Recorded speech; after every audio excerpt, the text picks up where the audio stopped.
balita na talagang nakalungkot, sumindak sa akin habang ako'y nasa Hong Kong, ay ang balita po na naghiwalay na si Bea at saka si Dominic Roque. I'm talking about Bea Alonzo and Dominic Roque. Bea is a good friend. I have known Dom when he was still a very young boy playing badminton. So ako'y nalungkot ho talaga dahil madalas pa nagkikita kami ni Bea ay nagkakakwentuhan ho kami tungkol sa buhay, tungkol sa kanila, their marriage plans, etc. So I was shocked na tama si OG Diaz po, si kaibigang OG nung kanyang balita na hiwalay na. As we talk today, yes, hiwalay po si Dominic at saka si Bea. Sinusuyo ba si Bea? Are they still trying to talk? Siguro. Maaari. Dahil sino ba naman ang ayaw maayos ang ganitong klase ng problema? As a matter of fact, from good sources, ay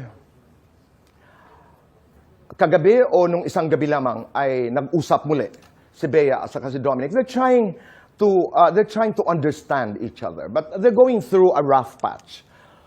Magkakabalikan ba ito? Magtatagumpay ba sa panunuyo si Dominic or sila ni Bea? We don't know. Wala ho makakasagot ng katanungan na yun. But of course, my prayer is that may God grant them what is best for them. Ito lamang ang nalilito ako. Diyan muna tayo sa hiwalay. So I am confirming, yes, that hiwalay sila ngayon. At last night or 2 nights ago, nag-usap yung dalawa. Ano ang status? Wala. I think, kung tama ang aking source, Bea ay isinuli na ang kanilang engagement ring. But are they hoping? Ako, ang hula ko is yes. Kasi hindi naman, you don't say, tomorrow I'm going to stop loving. Yung prenup po ay medyo na-shock ako because ang pagkakaalam ko po, many months ago, napag-usapan ho ito sa aking pagkakaalam. And I'd like to confirm this with my friends, my sources. Because when this was being talked about, yung prenup po, ang nag-volunteer sa nanay ni Bea na okay ang prenup ay si Dominic. So I don't think it is and it was an issue unless nabago po yung kwento. So inuulit ko, it was not a problem because it was not an issue. To be fair to Dominic, it was not an issue for Dom. So, did they call off the wedding? Yes.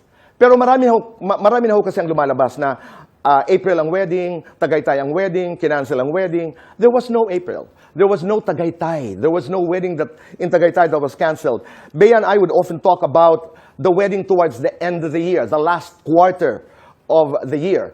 Pero as of now, walang wedding po na magaganap ngayong darating na Abril. Because in the first place, inuulit ko, there was no wedding in April and it was not going to be in Tagaytay. As originally talked about, nag-ocular po ang dalawa. Tama ho yun, sa Europa. And may mga lumalabas sa kwento rin that they went to Japan. Tama rin po yun. And I think they were trying to talk things out. Bea, ito ang ayaw ko, Naitay Kapuso. Dito sa kwentong ito, pinapalabas na ang may problema si Bea Alonzo. Kasi naghiwalay sila ni Gerald Anderson, naghiwalay sila ni Zanjo Marudo, ay hindi nagtatagal ang kanyang mga relasyon. To me, napaka-judgmental po nun. Yes, you and I have the right to comment. Yes, we have the freedom of speech. Pero ako ay appeal for kindness. What do we really know about this relationship? Do we know the nuances? Alam ba talaga natin ang detalye? Yung, wag naman, the narrative is not about Bea, ang problema, kaya sila naghiwalay. Sa pagkakaalam ko, ito diretsahan. Si Bea gusto ma-save ang relasyon na ito. Si Bea wants this to work. Punta naman tayo doon kay Dominic. Masakit din pakinggan. Walang pera, hindi mayaman, hindi sikat, hindi karapat-dapat kay Bea. Cruel. You have the right to comment, you have the right to share your opinion, pero sana'y, alam niyo po yun, let's exercise prudence, caution, and most important of all, kindness. Huli na lamang, kung halimbawa maayos ang dalawang ito ako, from my sources, sigurado ako, pag nagkaayos si Bea sa si Dominic, no wedding is going to happen this year. So, antabayanan niyo po ang developing story na ito. Bea grew up in front of all of us. I mean, kilala natin yung girl na ito. I have known Dom for a long time. So, antabayanan niyo po ang mga balita. Kung meron po kaming makakalap from our sources or from Bea or from Dominic, ay ibabahagi ho namin sa inyo. But let's continue to pray for what is best for them.